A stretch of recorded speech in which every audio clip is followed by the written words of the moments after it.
Hello, good morning दोस्तों।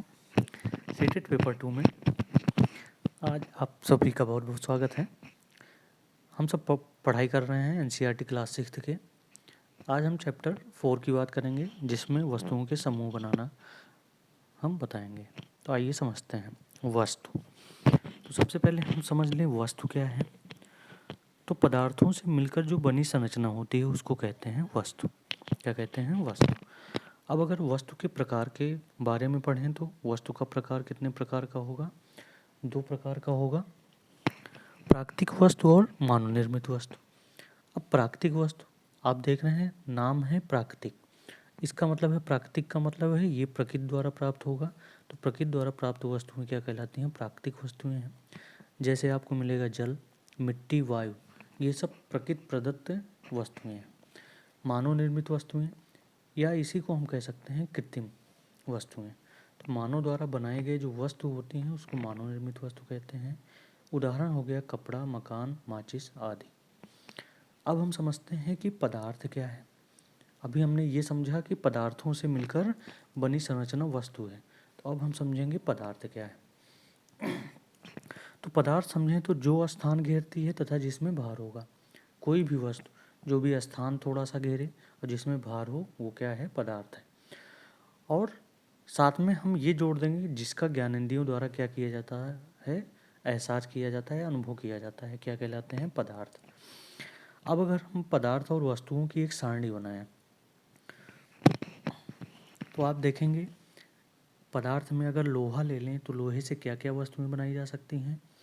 पेंच, कील, बर्तन और औजार बनाए जा सकते हैं। लकड़ी की बात करें तो लकड़ी से क्या बनाए जा सकते हैं? तख्त, कुर्सी और खुरपी बनाई जा सकती हैं। कांच एक प्रकार का पदार्थ है और कांच से क्या बनता है? खिड़की, चश्मे और लैंप। साथ में अगर लास्ट हम पदार्थ की बात करें मिट्टी, तो मिट्टी सबसे इम्पॉर्टेंट भाग है। मिट्टी घर बनाने में काम आता है, फसल उगाने में काम करता है और मिट्टी के क्या बनाए जाते हैं? बर्तन बनाए जाते हैं। तो आपको ये समझ में गया होगा कि एक पदार्थ से कई वस्तुएं बनाई जाती हैं। अब हम दूसरी विशेषता ये पढ़ेंगे पदार्थ की कि एक वस्तु बनाने के लिए कई पदार्थ की क्या होती है? आवश्यकता होती है। अब हम समझेंगे कि एक वस्तु को बनाने में एक वस्तु विभिन्न प्रकार के पदार्थों से भी मिलकर बनाई जाती है। जैसे खुरपी, तो आप खुरपी देखेंगे किससे बनता है? लोहा और लकड़ी से बनाया जाता है। चश्मा, चश्मे की बात करें, चश्मा प्लास्टिक की भी होती है और कांच का भी होता है। दोनों चीज़ें इसमें लगा के बनाई जाती हैं। शर्ट, शर्ट एक वस्तु है और शर्ट में क्या क्या होते हैं? बटन, धागा, ऊन। ठीक है। तो शर्ट बनाने के लिए हमें बहुत सारे पदार्थों की ज़रूरत पड़ती है। छाता, छाता बनाने के लिए हमें क्या चाहिए? लोहा, प्लास्टिक। तो लोहा और प्लास्टिक अगर मिल जाए तो हम क्या निर्माण कर सकते हैं?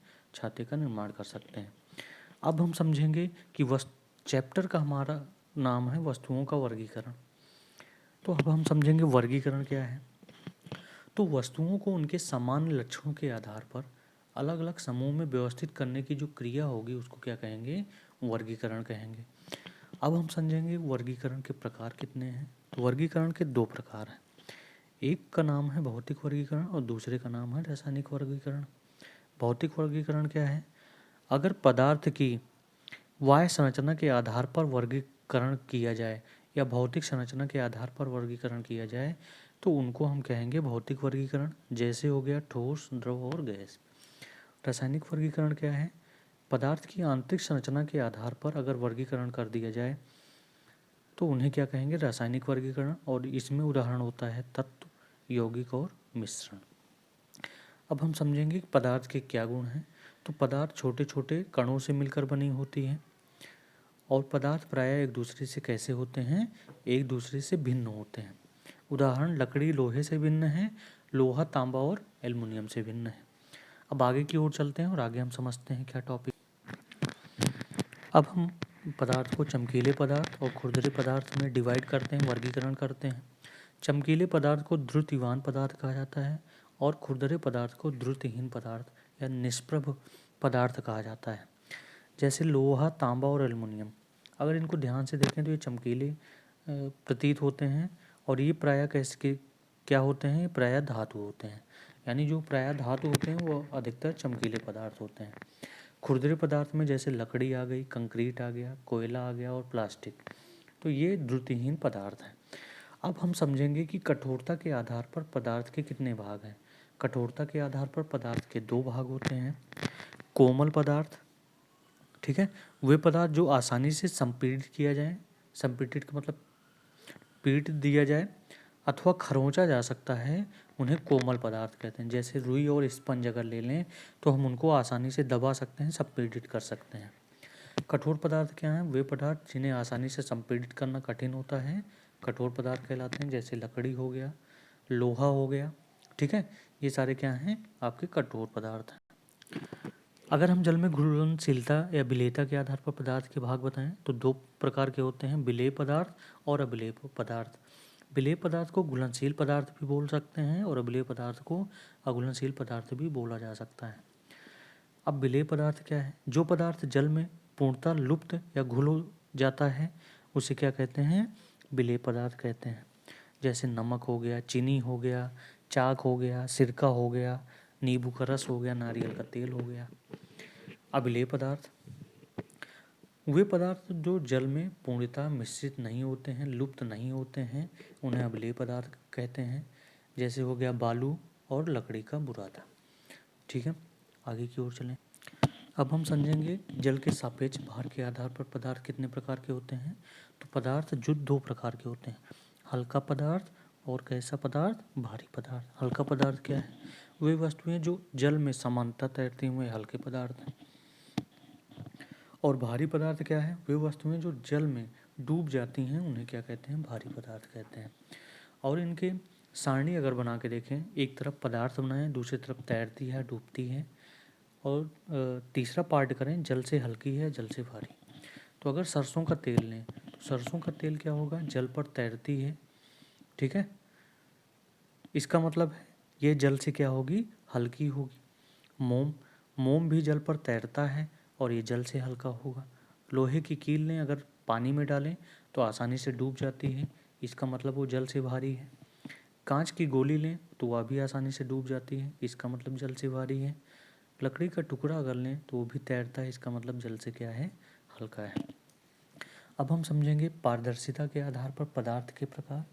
तो पारदर्शिता के आधार पर जो पदार्थ होते हैं तीन प्रकार के होते हैं, पारदर्शी, अपारदर्शी पदार्थ, अल्प पारदर्शी या पारभासी पदार्थ। ठीक है, पारदर्शी पदार्थ को क्या कहते हैं? वे पदार्थ जिनके आर पार देखा जा सकता है, पारदर्शी पदार्थ हैं। जैसे कांच और जल। अपारदर्शी पदार्थ क्या है? वे पदार्थ जिनके आर पार नहीं देखा जा सकता है, अपारदर्शी पदार्थ कहलाते हैं। जैसे लकड़ी हो गया, कागज हो गया, लोहा हो गया। अल्प पारदर्शी या पारभासी पदार्थ क्या हैं? वे पदार्थ जिनके आर पार आंशिक रूप से देखा जा सकता है, पारभासी पदार्थ कहलाते हैं। जैसे तेल लगा कागज और पेंट लगा कांच। आगे की ओर चलें इसी के। अगर हम बात करें चुंबक के सापेक्ष व्यवहार के आधार पर पदार्थ के प्रकार, तो इसके आधार पर दो प्रकार होता है, चुंबकीय पदार्थ और अचुंबकीय पदार्थ। चुंबकीय पदार्थ क्या है? चुंबक जिन पदार्थों को चिपका लेती है या आकर्षित कर लेती है उसे क्या कहेंगे? चुंबकीय पदार्थ कहते हैं। जैसे लोहे की कील, आलपिन, लोहे का बुरादा, ठीक है, लोहे का बुरादा, तो ये क्या है? चुंबकीय पदार्थ है। अचुंबकीय पदार्थ क्या है? चुंबक जिन पदार्थों को अपनी ओर आकर्षित नहीं करता है, चुंबकीय पदार्थ कहलाता है। उदाहरण लकड़ी का बुरादा, चाक पाउडर। अब हम देखेंगे कि भौतिक अवस्था के आधार पर पदार्थ के प्रकार, और ये आप सभी लोग बहुत अच्छे से जानते होंगे। पहला क्या है? पहला है ठोस पदार्थ, दूसरा है द्रव पदार्थ और तीसरा है गैस पदार्थ। तो अब हम समझते हैं, अलग अलग चीज़ों को समझते हैं। ठोस पदार्थ क्या है? आकार और आयतन निश्चित होता है, जैसे पत्थर, लकड़ी, प्लास्टिक, नमक और स्टील। द्रव पदार्थ क्या है? आयतन निश्चित होता है लेकिन आकार अनिश्चित होता है, उदाहरण पानी, तेल और दूध। गैस पदार्थ क्या है? गैस के पदार्थ के जो आयतन और आकार होते हैं, जो वॉल्यूम और शेप होते हैं, वो दोनों अनिश्चित होते हैं। उदाहरण हो गया ऑक्सीजन, नाइट्रोजन, कार्बन डाइऑक्साइड। इसी के साथ इस लेक्चर को यहीं पर विराम दिया जाता है। अगला लेक्चर आपका कल स्टार्ट होगा और कल 2 या 3 चैप्टर को यहीं पर ख़त्म कर दिया जाएगा।